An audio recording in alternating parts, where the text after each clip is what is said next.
الرحمن الرحيم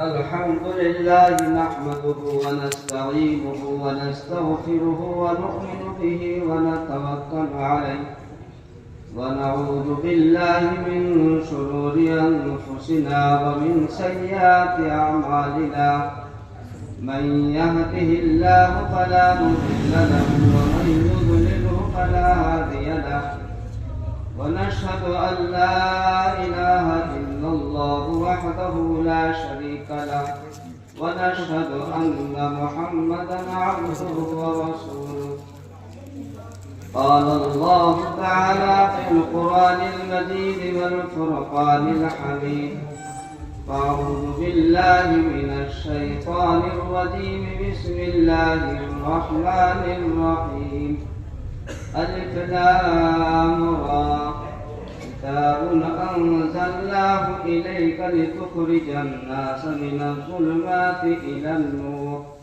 بإذن ربهم إلى صراط العزيز الحميد وقال النبي صلى الله عليه وسلم خيركم من تعلم القرآن وعلمه وقال النبي صلى الله عليه وسلم إن الله يرفع بهذا الكتاب أقواما ويضع به آخرين أو كما قال صلى الله عليه وسلم.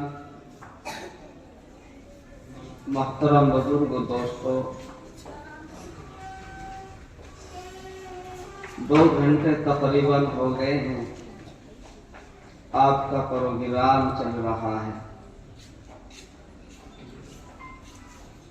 جس وقت میرے پاس یہاں کے آپ کے امام صاحب پہنچے، میں نے ان سے پوچھا پروگرام کب تک چلانا ہے. انہوں نے کہا کہ 10:30 بجے تک پورا ہو جائے گا پروگرام، اور 10:30 بج چکے ہیں. بیانات بھی کافی ہو چکے ہیں. جو کچھ میرے ذہن میں تھا، میرے سے پہلے جو مقرر آئے انہوں نے وہ سب باتیں بتلا دی. صرف چند باتیں موٹی موٹی میں آپ کو بتلا کر میں بات ختم کر دوں گا.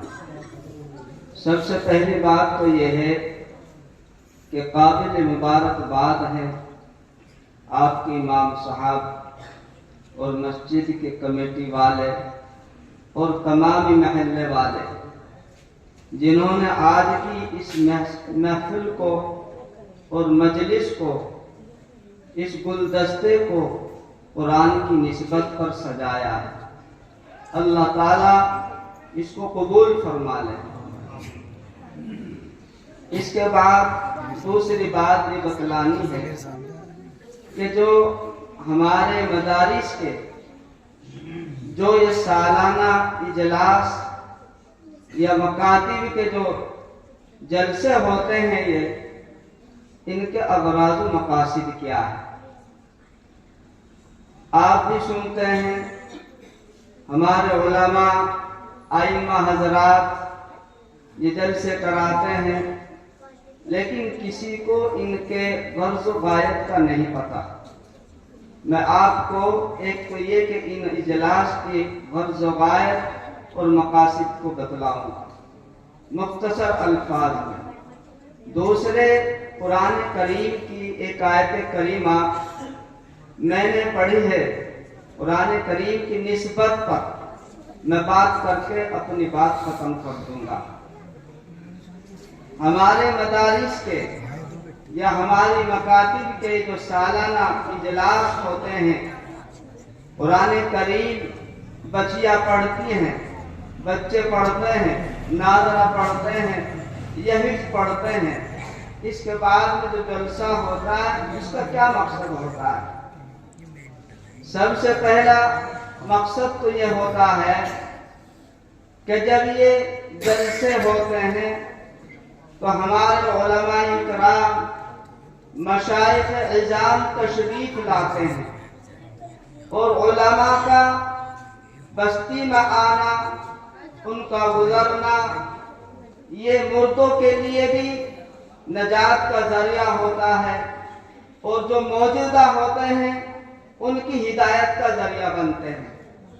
محترم بزرگ و دوستو، جب یہ مشائخ نظام علماء اکرام ہماری بستی میں آتے ہیں، سالوں سال یہ اپنی درس و تدریس میں، تعلیم و تعلم میں مصروف اور مشغول رہتے ہیں، ان کو وقت نہیں ملتا آپ کی مسجد میں آنے کا یا آپ کے مدرسے میں آنے کا، لیکن یہ سالانہ جو جلسہ ہوتا ہے، یہ بہانہ ہوتا ہے علماء اکرام کا۔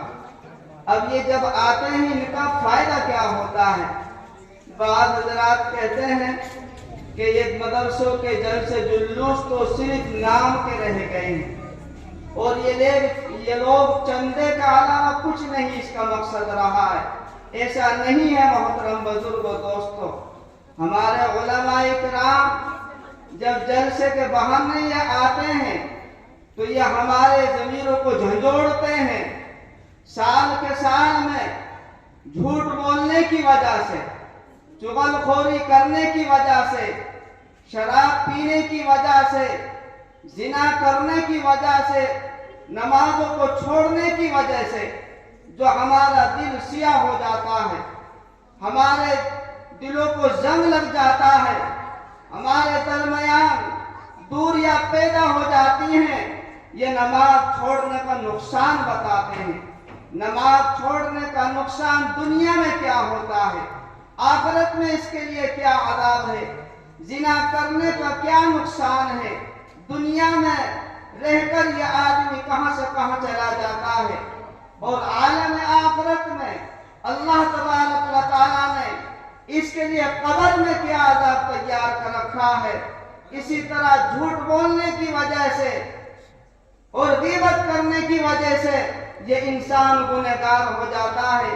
تو جب یہ سالانہ جلسہ ہوتا ہے، ہمارے علماء اکرام آپ صلی اللہ علیہ وسلم کا ارشاد نقل کرتے ہیں، الصدق ینجی والکذب یہلک، کہ سچائی میں نجات ہے، جھوٹ میں ہلاکت ہے۔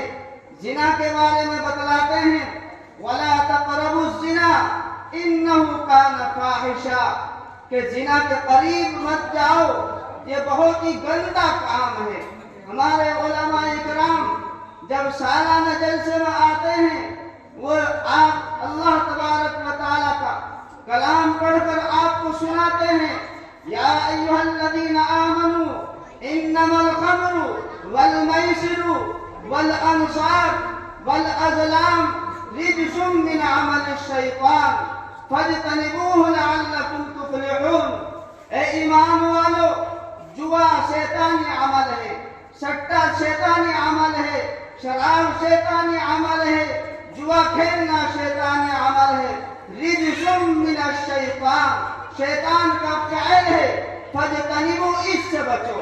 تو یہ فائدہ ہوتا ہے محترم بزرگ و دوستو، ہمارے علماء کرام جب سالانہ جلسے میں آتے ہیں، آپ کو نماز کا حکم فرماتے ہیں، اقیموا الصلاۃ، نماز پڑھو، زکوٰۃ کے بارے میں بتلاتے ہیں، وَأَتُوا الزَّکاۃ، زکوٰۃ ادا کرو۔ یہ علماء کرام روزے کے بارے میں بتلاتے ہیں، یا ایھا الذین آمنوا کتب علیکم الصیام کما کتب علی الذین من قبلکم لعلکم تتقون۔ اے ایمان والو، اللہ تبارک و تعالیٰ نے تمہارے اوپر روزے فرض کر دیے گئے، کما کتب علی الذین من قبلکم، جیسا کہ تم سے پہلی امتوں پر روزے فرض کر دیے گئے تھے۔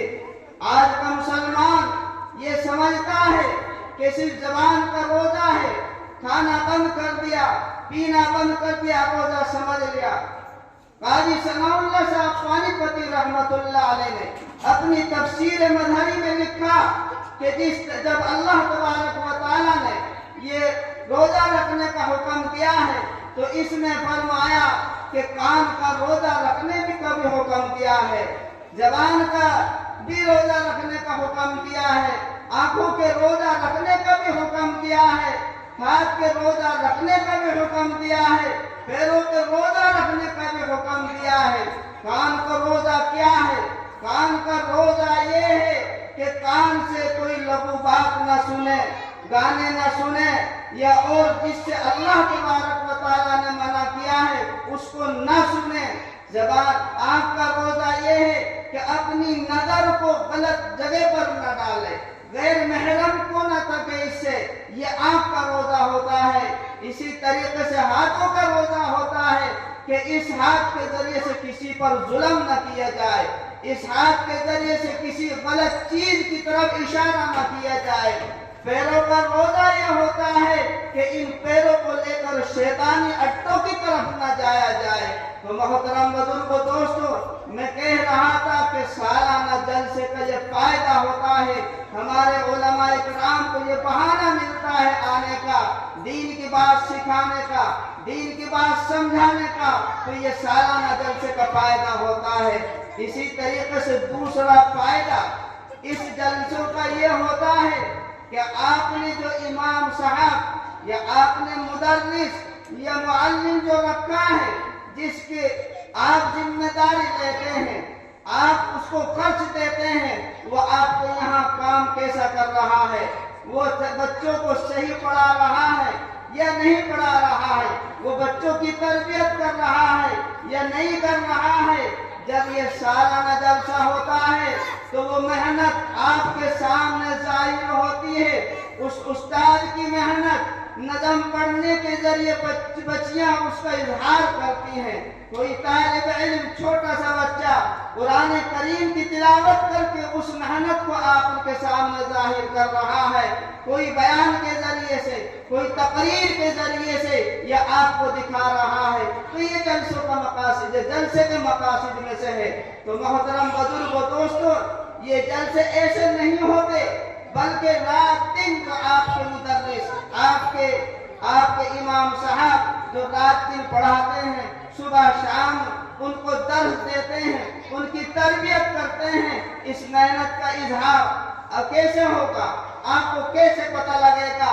تو یہ جلسہ اسی لیے سجایا جاتا ہے، اسی لیے کیا جاتا ہے تاکہ آپ کے امام صاحب کی محنت آپ کے سامنے ہو جائے، آپ کو اطمینان ہو جائے، آپ کو سکون حاصل ہو جائے کہ آپ جو ان کو تنخواہ دے رہے ہیں یہ رائے گاہ نہیں جا رہی ہے، بلکہ یہ آپ کے بچوں کے اندر انسانیت پیدا کر رہے ہیں، آپ کے بچوں کی تربیت کر رہے ہیں۔ تو جلسوں کا یہ مقصد ہوتا ہے محترم بزرگ و دوستو۔ اسی طرح سے قرآن کریم کی میں نے ایک آیت کریمہ پڑھی ہے، اسی آیت کریمہ سے متعلق میں آپ حضرات کو بات بتا کر ختم کر دوں گا۔ آپ کی یہ مجلس، آپ کی یہ محفل، آپ کا یہ پروگرام قرآن کریم کی نسبت پر ہو رہا ہے، اور یہ قرآن کریم کی نسبت جو ہوتی ہے یہ چھوٹی موٹی نہیں ہوتی، دنیا کے اندر ایمان والوں کے لیے سب سے بڑی نسبت ہے۔ نسبتوں سے احکام بدل جاتے ہیں، نسبتوں سے مسائل بدل جاتے ہیں۔ ہم روزانہ کی جو 5 وقت کی نماز پڑھتے ہیں، اس سے ہماری نماز پڑھنے کی نسبت اللہ کی طرف ہوتی ہے کہ اللہ کا حکم ہے، ہم اللہ کا حکم بجا لاتے ہیں، اللہ ہم سے راضی ہو جائے، اللہ ہم سے خوش ہو جائے۔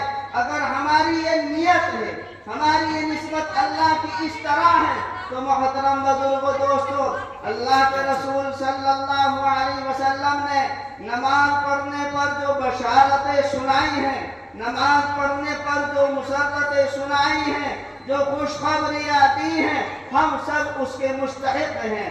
اللہ تبارک و تعالی عالم آخرت میں ہمیں اس کو عطا فرمائے گا، لیکن اگر نماز پڑھنے کی نیت اللہ کو راضی کرنے کی نہیں ہے، اس نماز کی نسبت اللہ کی طرف نہیں ہے، حدیث پاک میں آتا ہے اللہ کے رسول صلی اللہ علیہ وسلم نے ارشاد فرمایا، قیامت کے دن ایسی نماز کو جو دکھلاوے کے لیے پڑھی جائے گی، جو شہرت کے لیے پڑھی جائے گی، جو نام و نمود کے لیے پڑھی جائے گی، جو جلدی سے پڑھی جائے گی، قیامت کے دن اللہ تبارک و تعالی بوسیدہ